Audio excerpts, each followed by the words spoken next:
At 80, Goldie Hawn is finally speaking on things people never thought she'd touch, including the legendary Ingrid Bergman. I didn't feel joyful. I was scared. I was afraid. And it wasn't anxiety. They were like panic attacks, Yeah. which are different. Goldie came into this world as Goldie Jean Hawn on November 21, 1945, in Washington, D.C., far from Hollywood's bright cameras, yet she carried this natural spark that made people stop and stare. And please hit the subscribe button. It costs you nothing, but it means a lot to me. She grew up in a close, loving home, the kind that builds confidence from day one. From childhood, she trained as a dancer, diving deep into ballet and tap. Those long hours in studios shaped the energy, rhythm, and sharp timing that later made her comedy pop on screen. Back then, she dreamed only of dance, not movie fame. But life had its own script, and it was waiting to flip hers. By her early 20s, Goldie was grinding as a go-go dancer, hustling to pay rent while chasing any chance to perform. Then, out of nowhere, everything changed. In 1968, she landed a spot on Rowan and Martin's Laugh-In, and that bubbly laugh, wide-eyed look, and sneaky smart humor made her a star overnight. People couldn't get enough of her. She wasn't just cute. She was sharp, stylish, and unpredictable, which made America fall in love with her instantly. When she shifted to film, she proved she wasn't just a funny face. Her role in Cactus Flower, 1969, earned her an Academy Award for Best Supporting Actress, a huge win for someone so new to the industry. That moment launched a career packed with range and emotion. In the 70s and 80s, she delivered hit after hit: Shampoo, Private Benjamin, Overboard, Foul Play. She mastered this blend of physical comedy and real heart, a combo that made her one of Hollywood's most unforgettable leading women. But what really separates Goldie is her vibe, the signature blonde hair, the laugh you hear before she enters the room, and that warm personality that feels like sunshine. She became a symbol of positivity, charm, and real strength. And behind the scenes, she was building something even more meaningful. In 2003, Goldie created the Hawn Foundation, pushing for youth mental health and mindfulness. Its program, Mind Up, has helped countless kids around the world learn how to calm their minds, handle stress, and build emotional strength. Her dedication to young people shows a side of her legacy that goes way beyond movies. Goldie didn't slow down in the 2000s either. In 2013, she jumped into animation with a fun guest role on Phineas and Ferb, voicing the hilarious neighbor Peggy McGee, even sharing animated screen time with celebrity chef Gordon Ramsay. Fans loved seeing her switch it up like that. Then in 2017, she shocked everyone with a big return to films in the comedy snatched alongside Amy Schumer. They played a wild mom and daughter duo, and their chemistry was unbeatable. It was more than a comeback. It was a reminder that Goldie still had the sparkle and timing that made her a legend. Her momentum kept rolling with The Christmas Chronicles in 2018, where she surprised viewers as a sweet, stylish Mrs. Claus. People adored her so much that Netflix brought her back in a starring role for the 2020 sequel. She brought warmth, humor, and this magical presence that made every scene feel cozy and fun. From animation to comedy to holiday classics, Goldie's post-2010 career shows she's not fading, she's shining even brighter. Her life has always been full of color, confidence, and relationships that kept the public watching just as closely as her movies. Goldie Hawn's Hollywood journey wasn't just about movies. It was packed with love stories that shaped how she saw romance, partnership, and her own growth. Her dating history shows the wild, unpredictable rhythm of show business and her free-spirited energy that nobody could pin down. Her first big commitment came in May 1969 when she married dancer-turned-director Gus Triconis in Honolulu. The island vibe matched the young, hopeful version of Goldie perfectly. At that time, Triconis was known from West Side Story and rising as a filmmaker, while Goldie was blowing up thanks to her scene-stealing comedy on Laugh-In. They had chemistry, adventure, and creativity, but once Hollywood started pushing them in different directions, the cracks showed fast. They grew apart emotionally, physically, and professionally until separating in 1973, finalizing the divorce in 1975. Goldie walked away from that chapter stronger and already turning into America's sweetheart. After Triconis, Goldie stepped into a phase where she explored different kinds of connections. She was linked to stuntman Ted Grossman, a tough, behind-the-scenes legend with a calm confidence. She also got close to Swedish performer Bruno Wintzell, whose smooth charm and European style matched her free-flowing personality. And then there was Italian star Franco Nero, intense, magnetic, and known worldwide.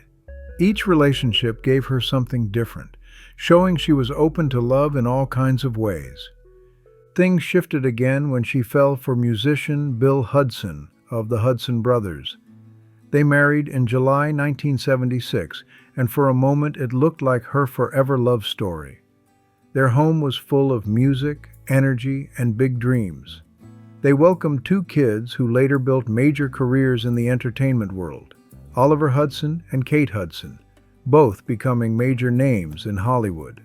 But behind the scenes, the marriage was rocky.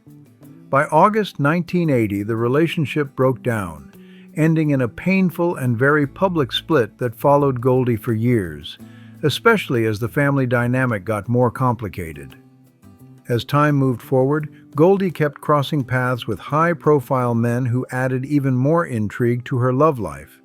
She was connected to French actor Yves Renier, whose polished style fit right into her world. She was also linked to TV superstar Tom Selleck during his Magnum P.I. fame, a pairing that had all of Hollywood talking.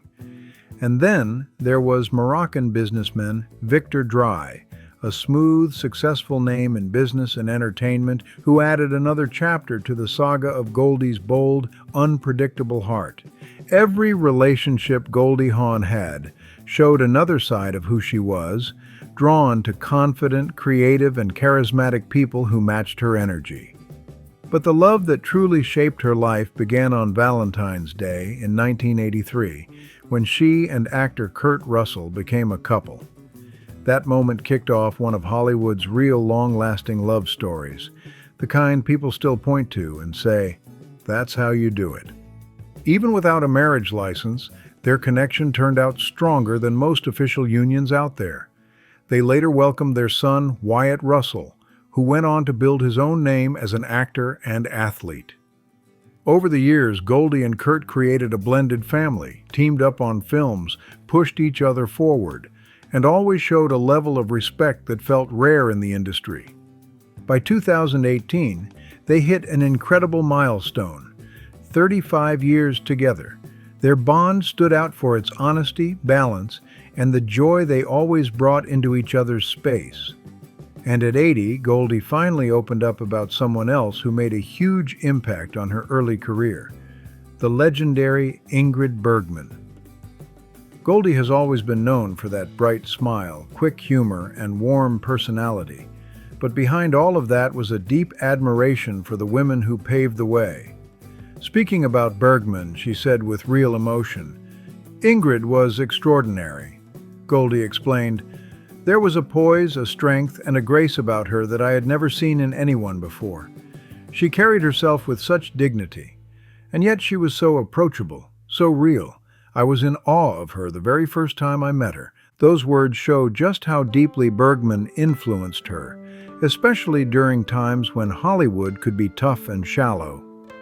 Goldie's breakout performance in Cactus Flower in 1969, the one that earned her an Academy Award, didn't happen in a bubble. She still remembers the lessons she picked up from simply watching the screen legend work. As she put it, "I watched Ingrid and learned so much just by observing her." Goldie said Ingrid Bergman didn't just influence how she delivered lines. She showed her how to carry herself in every room. It was the way Ingrid treated people on set, the respect she gave everyone from stars to crew, that really stuck with her. Goldie said Ingrid taught her, being talented isn't enough. You have to be generous, curious, and humble. Watching her felt like taking a master class in acting and in how to be a solid human being in a cutthroat industry. While Goldie was rising fast in Hollywood, she was quietly soaking up lessons from a woman whose career stretched across generations. That kind of wisdom, passed from legend to newcomer, can hit deeper than any acting school ever could. Goldie also opened up about a side of Ingrid most people never saw. People think of Ingrid as untouchable, regal, distant, but she wasn't, she said. Ingrid had a big laugh, loved hard, and truly cared about the people around her. Goldie remembered one day when Ingrid spent an hour talking with her about life. Not movies, not fame. She made you feel like you mattered, Goldie said, and that feeling stayed with her for decades. That mix of mentorship and real human warmth is what Goldie remembers most vividly. Ingrid wasn't just talented. She was kind, grounded, and steady in a business that could eat you alive. Stories like this show how older generations guided the next wave of stars, becoming mentors and moral anchors in a world known for its pressure. Goldie's honesty about Bergman comes at a time when she's looking back on her own long career. I think about how much she influenced me every time I step onto a set, she said. Even now, she still carries Ingrid's lessons with her. To Goldie, acting isn't just about making people laugh or cry. It's about truth, respect, and real connection with the people you work with. By honoring Bergman this way, Goldie becomes a bridge between classic Hollywood and today's world, keeping those timeless values alive. Goldie's reflections remind everyone that behind every legendary performance, there's usually a mentor whose influence never gets talked about enough.